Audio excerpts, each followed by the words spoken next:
As certain as the sun rises in the east has always struck me as a strange kind of phrase because the sun doesn't rise at all. We are spinning around it, and both it and us are hurtling through the universe at speeds we can never understand. So the sun only appears to rise. Maybe there is no certainty at all, only quirks of perspective. Welcome back to Spirit Box Radio.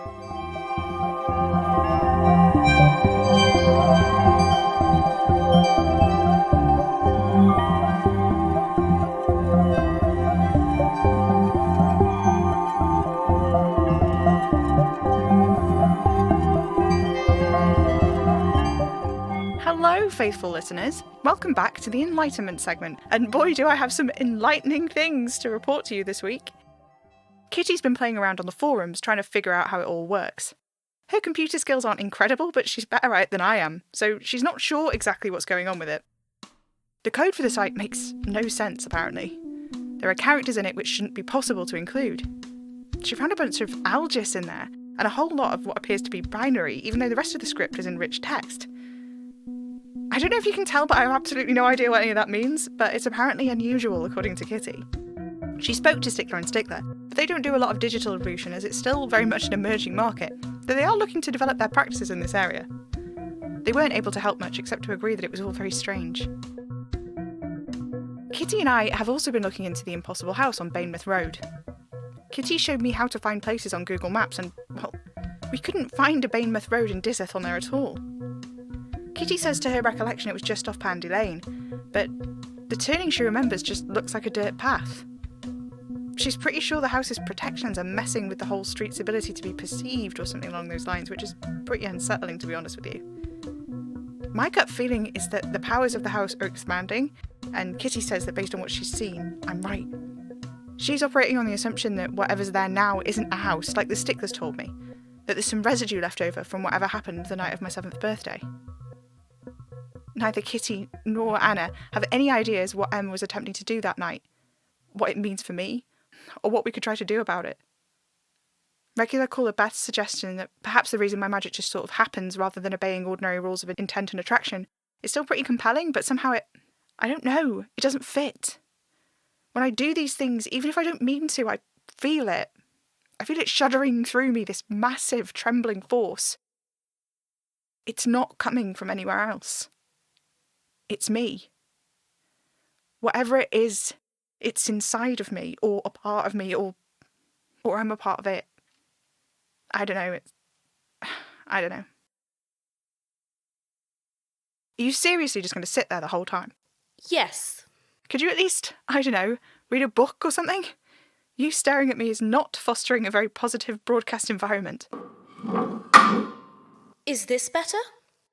I mean, now you're just staring at a wall, but have off, I guess. Right, what was I saying? I've completely lost my train of thought. The forums? Yeah, a couple of you, faithful listeners, seem to recognise the images of the true Arcanist tarot cards for indifference, ignorance and ingratitude. The inconvenient sins which are apparently trapped inside the Impossible House, maybe? Kitty says she was pretty sure they were still there when she left. The cards are depictions of common idioms. Ignorance, a bird with its head buried in the ground, is probably a reference to burying your head in the sand, a deliberate choice to remain ignorant. Ingratitude, whose card shows a person examining a horse's mouth with a magnifying glass, is likewise a common idiom. Don't look a gift horse in the mouth.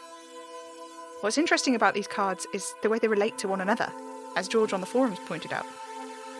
To not look a gift horse in the mouth implies a deliberate ignorance on the recipient's part in order to express gratitude. Burying your head in the sand is also used to describe instances where people fail to perceive injustices in order to remain grateful for their lot, like when wealthy people look to the even wealthier to assure themselves that they are normal, not taking advantage and aren't really rich. After George pointed out all of that, I sat and thought about it for a good long while. Both ignorance and ingratitude, when interpreted the way that George has done in his analysis of the images on the cards, are sort of ways in which to achieve indifference, or feign indifference. Or, I don't know, like indifference is an integral part of both ignorance and ingratitude. Which explains why they're all together, I suppose. I'm not sure if any of this makes sense. I would love to ask Oliver. If he comes back, Gods, I just wish he would come back. I have so many questions for him, and I just want to see him again. Even if it's just to say a proper goodbye. Are you really so stupid that you can't see it? See what, Anna? Your boyfriend is one of them. He's not my boyfriend. He left. That's the bit you're taking umbrage with? Seriously? Why are you saying all of this? You don't believe the arcane is real, do you? I don't know. I just want things to make sense. I try to make them make sense, and the arcane just doesn't. It's like the opposite of logical, the opposite of sensible. It can't be understood, not properly. That's what arcane means. And your point? There are forces at play here we can't understand. All I can do is focus on the parts of this web of nonsense that do make sense. And one of those is that Madame Marie wanted to keep you away from Spirit Box Radio at all costs. I know you seem better, but I have to believe there was a reason behind her doing what she did. And I know you changed when she went to see Oliver when you were a kid. You used to be so bubbly and, I don't know, weird stuff happened around you. And then for months, for years, all you did was sleep. That happened after she went to see Oliver. Think about it, Sam. He says he can't die. He knows about parts of arcanism so obscure that they've not even come up in the show before. The weird tarot deck. Who was the one that told you what it meant? And he knew about the things that were trapped inside the house with Kitty. He called them inconvenient sins. He knows stuff, Sam, and he's not telling you about all of it. He's nice to me. Good to me. He talks to me like I matter. Or at least he did. I know I've not been the best sister in the world, Sam, but you need to trust me on this. Please, Sam. Not the best sister in the world. Do you know how many times in the last 3 months you've threatened to have me institutionalised? That's hardly the point. 43. 43! Because you don't like what I'm doing. It's really a joke that you're here begging me to trust you when you can't do the basic decency of having the slightest shred of belief in me. You think I don't believe in you? I don't think it, I know it. I just don't want to see you hurt. Newsflash, I am already hurt. By Madame Marie, who has apparently been lying to me for my entire life. And by you.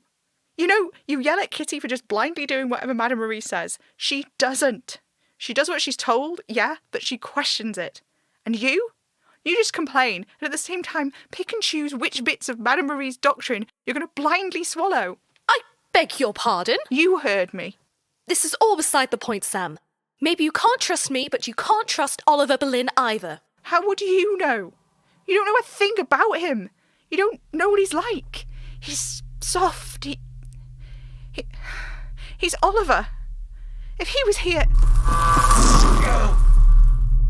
Oliver! Sam, what did you just do? Me? You're the one that materialised out of thin air. I suppose I did. But I believe you just invoked me. What now? It is not of importance. What do you need?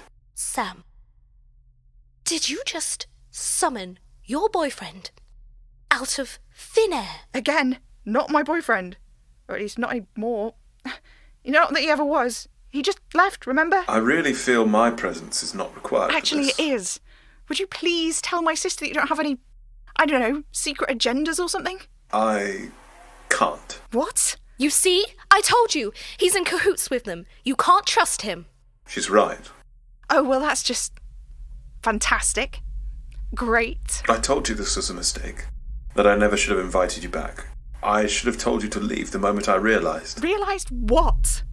There is a mark on your throat shaped like an algis. It's just a birthmark.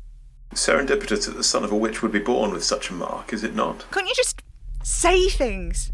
Please. I'm afraid I am literally incapable of that. I've been forbidden. By who? Someone smart enough to include that in the taboo. Oh, brilliant. Just brilliant. At least tell me who you really are. I am Oliver Boleyn, the Unrelenting, Florist of the Hatfield Carposh. The true Arcanist Tarot, the card with the heart threaded onto a chain, that's you. The Unrelenting. It's just a name. I've never understood why I was given that one specifically. A joke, I think, though not one I've ever fully understood. A part of the punishment is that my sense of humanity remains. How on earth can you expect us to believe that? Anna, stop it. No, I will not. You cannot just barge in here, or not barge, just appear out of thin air, like some kind of, I don't know, magic rabbit, and then go on about announcing great snippets of information none of us could have possibly worked out without you, and then just expect us to accept that. Anna, shut up. You should probably let her speak. She can speak if she wants. What the hell, Sam? You are disproportionately reasonable, Sam. Whatever. Hello? Are we going to elaborate on the... whatever that was? I don't know that now is the time. I couldn't care less what you think. The only thing I want to hear from you is an explanation. A proper, sensible explanation that makes things make sense. How did you know what was chasing Kitty? Why did you call them the inconvenient sins? What is a major arcana? Don't just stand there, Oliver. Answer her. A major arcana is a thing corrupted by arcane forces. The inconvenient sins are a small group of them who have been banding together for a century or two, and have a reputation for chaos and ruthlessness. I know all of this because I am, in ways, one of them. What in hells is that supposed to mean? In ways, one of them? What? I'm sorry. I'm not a part of their little collective, of course, but you would designate me properly as a major arcana. I should have made this plainer at the beginning, but I wasn't all that convinced it was a beginning. I thought it was more of an entirety. But when you looked at me, it was as if you were looking like what you saw was more than... I'm sorry, Sam. Truly. I don't know why you're apologising. I have no idea what you're going on about. Exactly. Shut up, Anna. The arcane is an energy. It runs through all living things. Like electricity, I already know all of this. Like electricity, it can be manipulated and channeled, and used for benefit, as we do when we perform the arcane arts. But it can also... manifest? That's not the right word. Perhaps this is not the right metaphor. Look, I'm not asked about the quality of your bloody metaphors, Oliver. I know. I'm sorry. Would you stop apologising? It's driving me up the wall. And Anna, why aren't you saying anything? You forbade it. Oh, for the sake of... Anna, speak your mind. You're an idiot. He's dangerous. I hate Madame Marie for this. All right. I don't know why I said that. You said it because he told you to speak your mind. Enough. When you said you were one of them, you weren't lying. No. And the major arcana you say are corrupted by the arcane. That's telling choice of word. Corrupted. But you want us to trust you. Oliver, say something. Not exactly, but I do need you to take this threat seriously, so in a way, that's what I'm asking. Sometimes an arcanist is presented with a choice and an offer is made. By the man in the flat cap and shell suit. Yes, the man who gave you that rose. What does he have to do with this? Tell me. He made Indy, Bliss and Ingra. He made them an offer, and this was the price. To become his willing servants, tempting humans towards abuse of the arcane. To entrap them. I fear what is occurring now is a consequence of a deal gone sour. Wait, Madame Marie was warned about him, to refuse him, but why come after Kitty? I'm afraid I don't know. Hang on, you were made a deal and you said yes. You seem fine. You're a powerful witch and arcanist. Why should Madame Marie have refused if you can get off so lightly from these things? Don't mistake me. I told you, I'm not sure if you can call what I am doing now living. I cannot die. I cannot pass on. My free will is limited. That of the other major arcana even more so. It seems the joke of leaving me with my humanity intact had unfortunate consequences for the one who walks here and there that even he failed to anticipate. But in general, if a deal is refused, this is where the major arcana come in to claim you by other means. Other means? Your power as an arcanist comes from what a romantic might call your soul. Broker a deal with the one who walks here and there, and your soul is forfeit. Refuse him, and he will claim it by force. What happens then? I'm not sure exactly, but I believe incorporation or consumption. That is how he's become so powerful. So he consumes souls. He eats souls. Yes. When you make a deal with him, any deal, Your soul is forfeit. and if you refuse, Then the Major Arcana will take you anyway. Or at least they will attempt to. You might die first. Many choose that path. Hold up. Those things that were hunting Kitty in the house, they were trying to recruit us. Perhaps. I'm not sure. Their behaviour makes little sense to me. and you? They don't need to recruit him. He's just said he's already one of them. That's not what I meant. Oliver, was that what you were doing? Trying to recruit me? Never. Is he lying? No, but Oliver, whatever your real name is, how come the things hunting Kitty are mindless criminals and you're not? You make a deal with him. You become one of his things, and he chooses what image he's going to make you in. Indy, Bliss, and Ingra, the embodiments of indifference, ignorance, and ingratitude, respectively. And I am the unrelenting. Anna? Oh, for heaven's sake. Get a lie detector. Oh, fine. No, he's not lying. Thank you for telling the truth, finally. Sam. Don't. It's fine. I told you I wasn't going to push it, remember? I do. Great. I'm glad we're all clear. You're letting it go? No, Anna! Oh, for crying out... Just stop it. Stop needling. I do not need you breathing down my neck or Look, this is none of your business. Oliver is none of your business. I beg to differ. Well, you'll have to get on your bloody knees then, won't you? Oliver, how can I trust you? You can't. He's not lying. Yes, thank you, Anna. You can trust this, though. They came for Madame Marie, and they will come for you. And that's the only thing I could trust from you? I should have told you to leave the moment you came into my shop. Well, if that's how you feel. It's not about feelings. It's about objective facts. Well, just go then. Go! Sam. Don't. Was he lying? When?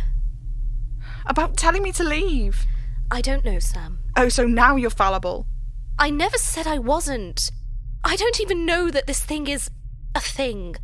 And if it is, I don't know what I'm doing and Look, I'm sorry. Is that enough?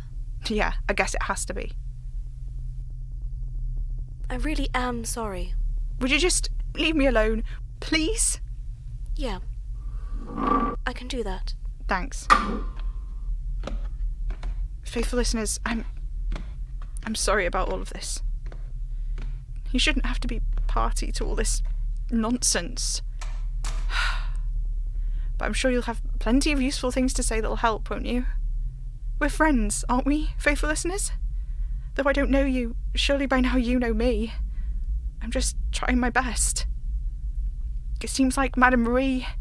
I don't know. I don't know what any of this means. Maybe the man in the flat cap came to her and she turned him down just like everyone told her to, and these Major Arcana came after her because of that. I wish I could ask her. I wish she had told me something, anything about this, instead of leaving me here so vulnerable and lost and confused. I thought she loved me. I know she was trying to keep me safe. I know that I have some kind of thing broken inside of me. Arcane energy just spilling out at random. I know she was trying to keep me safe. Hell, maybe this random outpouring is powerful if you use it right. Maybe that's why Madame Marie did this. The mystery caller, they said that I am the gift, that M bargained for me. With what? Her life?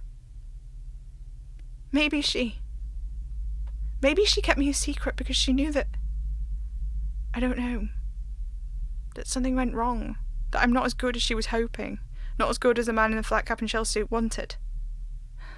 I can't do what I'm supposed to do. Maybe that means... Maybe he would have taken me away.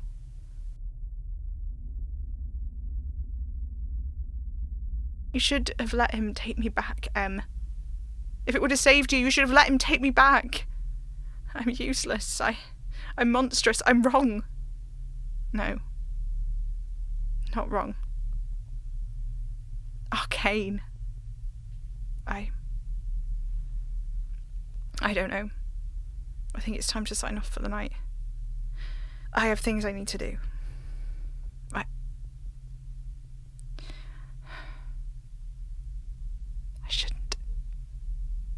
I shouldn't. What the hell's... Oliver?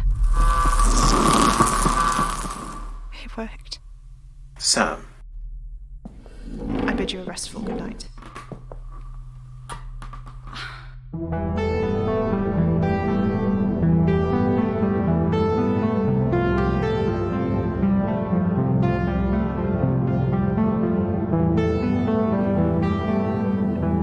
Spirit Box Radio is a podcast distributed by Hanging Sloth Studios under a Creative Commons Attribution 4.0 Share-alike international license. It was created by me, Pippin Ada Major, the voice of Sam Enfield. Alex Pylova Richardson is the voice of Anna Enfield.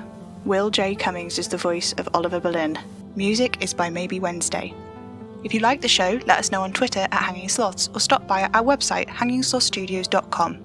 If you'd like to help us keep making Spirit Box Radio, you can send us a tip on ko-fi.com/hanging sloths or become a slothling on Patreon at patreon.com/hanging sloth studios, where you can get early access to episodes, plus loads of other great rewards.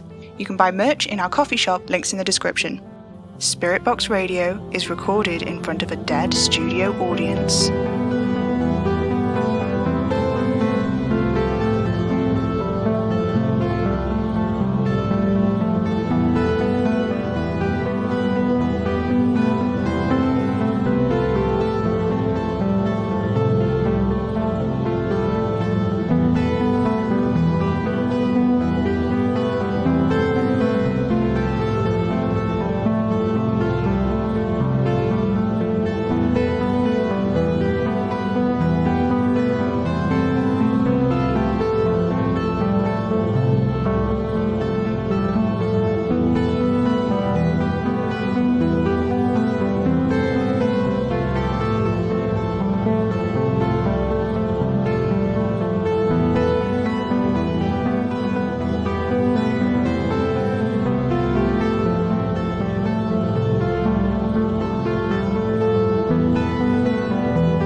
Tune in, get spooky.